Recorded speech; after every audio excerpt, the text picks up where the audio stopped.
Voting लगातार चल रही है हर कहीं 102 सीटों पर, जिसमें राजस्थान में भी सीटें हैं, उत्तराखंड की 5 सीटें, राजस्थान की 12 सीटों पर आज वोटिंग हो रही है। हम सीधे रुक करते हैं, हमारे दो खास हमारे सहयोगी हमारे साथ जुड़ रहे हैं। मनु शर्मा जयपुर से हमारे साथ जुड़ रहे हैं और डॉक्टर प्रवीण कुमार देहरादून उत्तराखंड से हमारे साथ जुड़ रहे हैं। सबसे पहले मनु जी आपका रुख कर लेते हैं।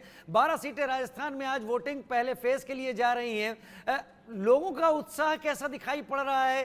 प्रधानमंत्री भी अपील कर चुके हैं कि एक नया रिकॉर्ड बनाना है। देखिए, नया रिकॉर्ड बनाने की बात आ रही है। पिछली बार राजस्थान के अंदर 67% की वोटिंग हुई थी। इस बार इसको बढ़ा करके 75 तक ले जाने का टारगेट एक तरीके से रखा है। वैसे तो 100% का टारगेट रहता है, लेकिन माना जा रहा है कि 70 से ऊपर और 75 के बीच में रहेगा। इसके लिए तमाम प्रयास सुबह 7 बजे से ही इलेक्शन कमीशन के भी जारी है। ये जयपुर का एक बूथ है जिसको हम बता सकते हैं कि ये अति संवेदनशील बूथों में से है। जयपुर शहर में है लेकिन अति संवेदनशील रखा गया है। आप देख सकते हैं, पीछे कैमरा पर्सन को कहूँगा, सीआरपीएफ के जवान भी यहाँ पर तैनात किए हुए हैं, क्योंकि ये जयपुर के एक जो कच्ची बस्ती है उसके पास में बना हुआ है। पहले भी यहाँ पर काफ़ी डिस्प्यूट हुआ था, इसके कारण से इसको अति संवेदनशील में रखा गया है। आज पूरे राजस्थान के अंदर वोटिंग चल रही है, जिसके अंदर 12 सीटों पर वोट डल रहे हैं, जिसमें खास तौर से बताना चाहेंगे चूरू जो है एक हॉट सीट बनी हुई है। इसके अलावा सीकर हॉट सीट बनी हुई है, दौसा जो है वहाँ पर हॉट सीट बनी हुई है, नागौर जो है हॉट सीट बनी हुई है इस पहले चरण के लिए। वहाँ कांटे की टक्कर बनी हुई है और सुबह से मतदान लगातार जो प्रतिशत है, पहले इन 2 घंटों के अंदर 4 घंटों के अंदर इतना बड़ा मतदान नहीं देखा जाता था, लेकिन अब की बार सुबह से वोटिंग लगातार जारी है। कल ये माना जा रहा था कि मौसम में बड़ा परिवर्तन होगा, रात को आंधी तूफान का मौसम बना हुआ था कि बारिश और ओले भी गिर सकते हैं, लेकिन अभी तक तेज और कड़क धूप निकली हुई है राजस्थान के अंदर, जयपुर में तो, जिसके कारण से थोड़ा सा सुबह से अब थोड़ा लोगों का आना कम हुआ है।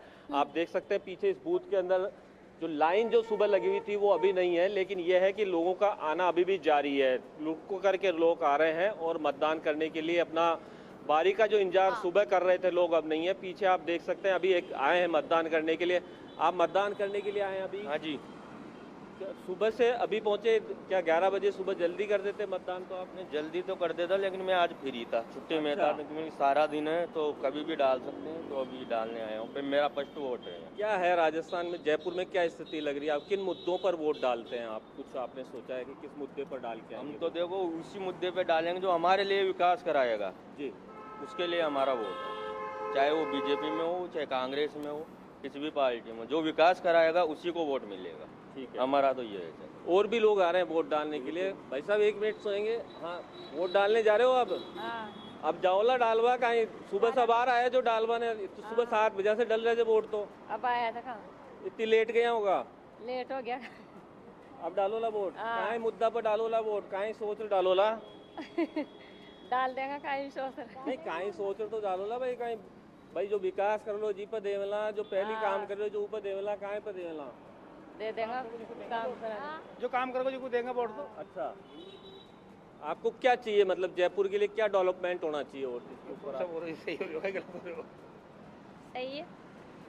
ये मतदाता वो हैं जो सीधे तौर पर यहाँ आसपास के क्षेत्र के अंदर रहते हैं। अभी पहुंचना जारी है मतदाताओं का यहाँ पर। लोगों और के वो जहन लोग में अपने यहाँ मुद्दे वोट फिक्स डालने हैं। के वो लिए जानते लगातार हैं कि पहुंच किस रहे हैं। आधार पर अपने नेता को चुनना है और नेता के चुनाव के लिए ही घर से निकल रहे हैं। इसमें महिलाएं भी कम नहीं हैं और साथ के साथ ही महिला पुरुष पहुंच रहे हैं, कतारों में खड़े हैं, अपनी बारी का इंतजार कर रहे हैं।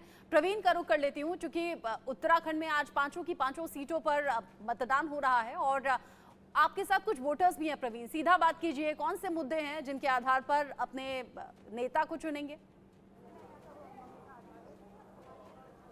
बिल्कुल आपने सही कहा कि उत्तराखंड के सभी 5 लोकसभा सीट पर आज मतदान चल रहा है और 83 लाख से ज्यादा मतदाता आज वोट कास्ट कर रहे हैं। और इस वक्त मैं हूँ धर्म नगरी, गंगा की नगरी हरिद्वार में, और हरिद्वार में किस तरह का उत्साह है देखिए। हमारे पीछे इतने मतदाता हैं, आप लोग दिखाइए। आप लोगों ने वोट कर दिया, इन लोगों ने वोट किया है, और कुछ पहली बार जो मतदाता वोट किया है, युवा मतदाता जो पहली बार बने हैं, वो भी हमारे साथ एक एक करके बात करेंगे।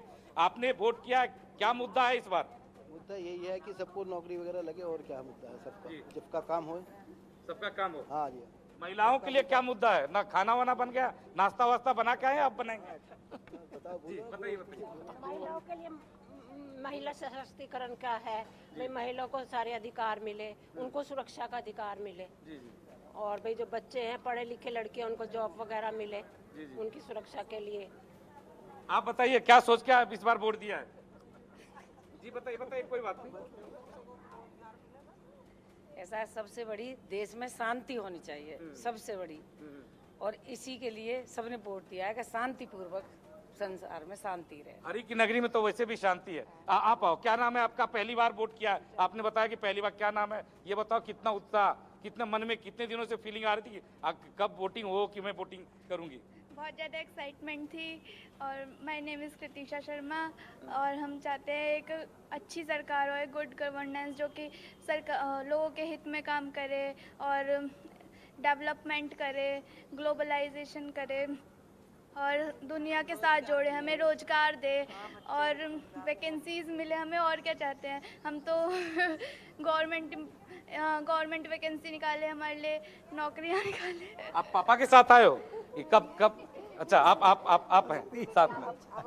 अच्छा, आप बताइए कि क्या मुद्दा है इस बार, किन मुद्दों के सहारे आप लोग वोट कर रहे हैं? क्या लगता है हरिद्वार जो यहाँ पर बीजेपी 2 बार से यहाँ पे बीजेपी के सांसद रहे हैं, इस बार कैंडिडेट बदला गया है, क्या लगता है इस बार क्या स्थिति रहने वाली?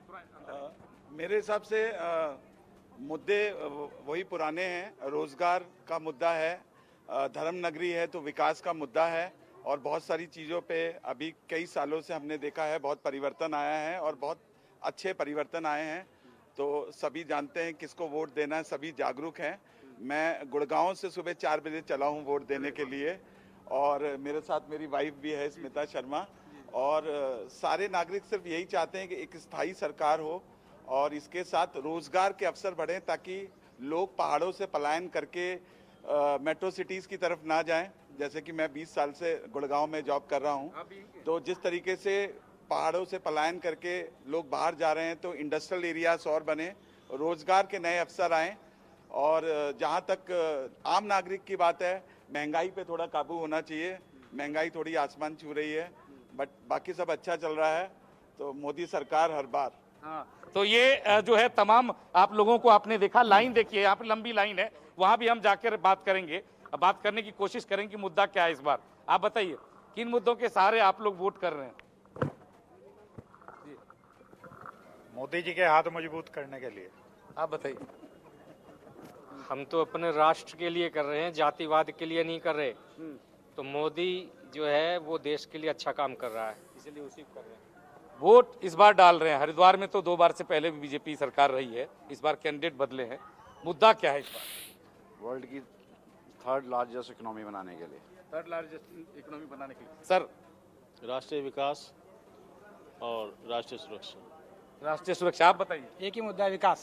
विकास तो एक ही मुद्दा है और उत्तराखंड में इसलिए ये मुद्दा है क्योंकि उत्तराखंड के बारे में जैसे ही चर्चा होती 2 बातें होती है कि पहाड़ का पानी और पहाड़ की जवानी, कभी पहाड़ के काम नहीं आती। अभी जैसा कि कहा कि गुड़गांव से हम आ रहे हैं वोट डालने के लिए और कहा जाता कि यहाँ के पानी को रोक लिया जाए तो यहाँ पे इलेक्ट्रिसिटी इतनी पैदा हो जाए कि ये राज्य जो है विकसित राज्य हो जाएगा और यहाँ के जवान बच्चे अगर यही काम करने लगे तो यहाँ की आर्थिक स्थिति और मजबूत हो जाएगी। तो हरिद्वार में भी तकरीबन वही स्थिति है जो देश के अन्य भाग में है और यहाँ पर भी काफी उत्साह में तमाम जो मतदाता हैं। जी ठीक है प्रवीण, आप रहिएगा हमारे साथ में। लोग बड़े उत्साह के साथ आ रहे हैं और कुछ लोगों ने बताया भी कि कैसे सुबह सुबह वो गुड़गांव से पहुंचे हैं अपने मत का इस्तेमाल करने के लिए। ऐसा उत्साह जरूरी भी है लोकतंत्र के लिए, लोकतंत्र की खूबसूरती यही कहती है। और जो तस्वीरें सामने आ रही हैं वो वाकई अप्रिशिएबल हैं। ऐसे ही अपने घरों से निकलिए आपके इलाके में अगर आज वोटिंग हो रही है। इन सब के बीच में आचार्य महामंडलेश्वर कैलाशानंद गिरी जी ने भी अपने वोट का इस्तेमाल किया है। हरिद्वार में चंडी घाट बूथ स्थल पर पहुंचे, वोट डाला। निरंजनी पीठाधीश्वर कैलाशानंद गिरी जी महाराज बूथ पर पहुंचे, वोट डाला। वो लोग जिन्हें लोग सुनते हैं, वो लोग जिन्हें लोग समझते हैं, वो लोग जो लोगों को प्रभावित करते हैं, अगर वो अपने वोट का उपयोग करते हैं, मताधिकार का इस्तेमाल करते हैं और ऐसी तस्वीरें सामने आती हैं तो संकेत जाता है हर एक तक। जैसा हमारी मेरी सहयोगी रचना अभी कह रही थी, अगर आपके क्षेत्र में वोटिंग हो रही है और आप अभी तक घर से बाहर नहीं निकले, समय है, क्योंकि वोट करने पर ही आपका पास ये अधिकार होगा कि आप सवाल उठा सकें, सवाल पूछ सकें। और ये वोट, इसका अधिकार, ये वो अधिकार है जो आपको देश में अपने मन मुताबिक अपने मुद्दों को समझने वाली सरकार चुनने में मदद करेगा। लेकिन मैदानी इलाकों के साथ साथ पहाड़ी इलाकों पर जो वोटिंग होती है निगाह सभी की रहती है। उतना ज़्यादा इजी पहाड़ों में ज़िंदगी नहीं है, लेकिन संघर्ष लोग करते हैं और दूर दराज के इलाकों से भी मतदान केंद्रों पर पहुंचते हैं, वोट डालने के लिए पहुंचते हैं। और ये जो तस्वीर है, निरंजन पीठाधीश्वर कैलाशानंद गिरिजी महाराज जिन्होंने वोट डाला है और साथ ही साथ अपने फॉलोअर से भी वोट डालने की अपील की है। हरिद्वार के चंडी घाट बूथ पर उन्होंने मतदान किया। चूंकि आज वोटिंग है, 21 राज्य, 102 सीट और 1625 कुल कैंडिडेट्स हैं। इसमें यूपी की 8 खास सीटें हैं, बिहार की 4 सीटें हैं जिन पर निगाहें सभी की हैं, और राजस्थान, उत्तराखंड जैसे राज्य, पश्चिम बंगाल जहां पर सभी सीटों पर मतदान हो रहा है। हमारे साथ गेस्ट भी जुड़ गए हैं। एसके दत्ता हमारे साथ में हैं, साथ ही साथ ज्योति कुमार जी भी हमारे साथ में हैं। सबसे पहले एसके दत्ता जी, जो अभी तक की तस्वीरें सामने आ रही हैं वो बता रही हैं कि लोग बढ़ चढ़कर वोट डालने के लिए पहुंचे हैं। उनके जहन में मुद्दे बहुत साफ हैं जिनके आधार पर अपने नेता को चुनना है, लेकिन कैलकुलेशंस किस तरीके की तरफ इंडिकेशंस दे रही हैं इस बार 2024 लोकसभा चुनाव के लिए? देखिए, कैलकुलेशंस की जहां बात आती है और लहर की जहां बात आती है, लहर तो साफ साफ दिखाई दे रहा है और कैलकुलेशन भी तमाम चैनलों के जितने सारे ओपिनियन पोल्स है, ओपिनियन पोल्स अपने आप में सारे कैलकुलेशन बता दिया है कि किसकी सरकार बन रही है और किस तरह का लहर। माननीय प्रधानमंत्री जी के जनसभाओं पे जिस तरह का सैलाब हुआ है लोगों का, वो कहीं ना कहीं पे दर्शाता है कि एक तरफा लहर है और एक तरफा लहर में जो परिणाम होगा वो दूरगामी परिणाम होगा। अब देखना ये है कि 400 से नीचे है या फिर 400 से ऊपर है, क्योंकि अफसोस से कहना पड़ता है कि विपक्ष को जिस तरह से लामबंदी के साथ जिस हिसाब से तैयारी करनी चाहिए था, एक तरह से लामबंद होकर जिस हिसाब से प्रत्याशी खड़ा करना चाहिए था, शुरू से लेके आज तक कहीं ना कहीं भी विपक्ष बिखरा हुआ दिखाई दिया है। एक भी इंडी अलायंस की एक भी जॉइंट रैलीज अभी तक नहीं हुआ है और आपस में जिस तरह का खींचातानी है इंडी अलायंस के बीच में, उससे मेरे ख्याल से लगता है कि जनता ने तय कर दिया है कि किसकी तरफ वोट डालनी है और एक मजबूत सरकार के लिए और एक सही सरकार के लिए। और जिस तरह का 10 साल का कामकाज हुआ है उसको ध्यान में रखते हुए, जिस हिसाब से भारत की इकोनॉमी उफान पे आई है, जिस हिसाब से भारत का एक सम्मान पूरे अंतर्राष्ट्रीय लेवल पे बढ़ा है और जिस तरह का एक मजबूत लीडरशिप माननीय प्रधानमंत्री जी मोदी जी ने दिया है, उसके बाद आप लहर के बारे में कहना सबको पता है कि हकीकत क्या है। और ये चुनाव जो है, मैं मानता हूँ कि इस बार का चुनाव कहीं ना कहीं पे सिर्फ एक औपचारिकता रह गया है कि लोगों को जाके वोट करना है और एक स्थायी और मजबूत सरकार को चुनना है। सबने तय कर लिया है कि किस सरकार चलिए, तस्वीरें लगातार आ रही हैं और तस्वीरों से समझ में आ रहा है कि लोग कितना बढ़ चढ़कर अभी मतदान में हिस्सा ले रहे हैं। ज्योति जी भी हमारे साथ जुड़े हुए हैं, लेकिन रुक करेंगे। मेहंदी हमारे साथ, मेहंदी गर्ग हमारी सहयोगी इस वक्त जुड़ी हुई हैं। मेहंदी, लोगों के अंदर क्या उत्साह, पहले फेज की वोटिंग, पहला दिन माना जाए, किस तरीके का उत्साह आप देख पा रही हैं? क्या बढ़ती गर्मी उस उत्साह में कोई कमी तो नहीं ला रही है? और चूंकि मेहंदी पीलीभीत से हमारे साथ में जुड़ी हुई है, पीलीभीत जहां पर निगाहें सभी की हैं, वरुण गांधी का टिकट काटा गया था। मेहंदी, क्या तस्वीर है? जी बिल्कुल, देखिए पीलीभीत के एक पोलिंग सेंटर पर है और आप मेरे पीछे देख सकते हैं कि गर्मी की वजह से ज़्यादा लंबी कतारें तो अभी फिलहाल देखी नहीं जा रही है, लेकिन यहाँ पर बहुत से लोग मौजूद हैं। लेकिन सबसे बड़ी जानकारी मैं दे दूँ कि 11 बजे तक 26.88% पीलीभीत में मतदान हो चुका है और ये लोग भी मतदान कर चुके हैं। तो ये जानने की कोशिश करते हैं कि क्या कुछ मुद्दे हैं पीलीभीत के और वरुण गांधी की टिकट कटने के बाद जितेंद्र प्रसादा पर कितनी उम्मीदवारी, जो उम्मीदवारी उन्हें मिली है, कितना भरोसा जताने के लिए जनता यहाँ पर तैयार है। मैं एक एक सबसे बातचीत करूंगी। सर, आपने मतदान कर दिया है, क्या मुद्दे लगते हैं आपको पीलीभीत के हैं, आप युवा हैं यहाँ पर? एक्चुअली क्या है, पीलीभीत में जो है बीजेपी पार्टी की बहुत ज़्यादा लंबी जीत होने वाली है, 4 लाख पार, और जो मोदी सरकार जो बनेगी वो 400 पार रहेगी इस बार। मुद्दे क्या है सर पीलीभीत? मुद्दे क्या बेरोजगारी आपको लगता है मुद्दा? बिल्कुल बेरोजगारी नहीं है, बिल्कुल बेरोजगारी नहीं है यहाँ पे जो है मोदी जी ने जो काम किया है, जैसे कि व्यापार के लिए, सारे लोगों के लिए सभी व्यापार मिल रहा है। जी चलिए ठीक है। सर, आप क्या, अगर जो आपका उम्मीदवार जीतता है, जिसको आपने वोट दी है, क्या कुछ उम्मीदें आप अगले 5 साल में उनसे लगा रहे हैं? अगले 5 सालों में विकास जो है हमारे यहाँ तेज़ी से होगा, क्योंकि माननीय जितेंद्र प्रसाद जी जो सांसद बीजेपी का चुनाव लड़ रहे हैं, कैबिनेट में मंत्री हैं मौजूदा और कैबिनेट मंत्री हैं लोक निर्माण विभाग के, बहुत रोडें डलवाई हैं और उसी हिसाब से आगे भी विकास की उम्मीद ज़्यादा है। जी सर, जिस तरीके से वरुण गांधी का ये गढ़ माना जाता है तो उनकी टिकट काट दी गई है, जितेंद्र प्रसाद को नई उम्मीदवारी दी गई है, क्या आप जनता होते हुए उन पर भरोसा साधने के लिए तैयार हैं अभी के लिए? हमें जो है मेरा नाम मोहम्मद अहमद है, मोहल्ला मनरान से रहने वाले हैं हम। ये है कि उन पे भरोसा ये है कि मोदी जी योगी जी का दोनों की जोड़ी बहुत बढ़िया सिस्टम से काम कर रही है पूरे उत्तर प्रदेश, पूरे भारत में। सर जितेंद्र प्रसाद भी काम करेंगे पीलीभीत में, लगता है आपको? तो इससे पूर्व में जो था उनके सिस्टम के हिसाब से काम नहीं हुआ।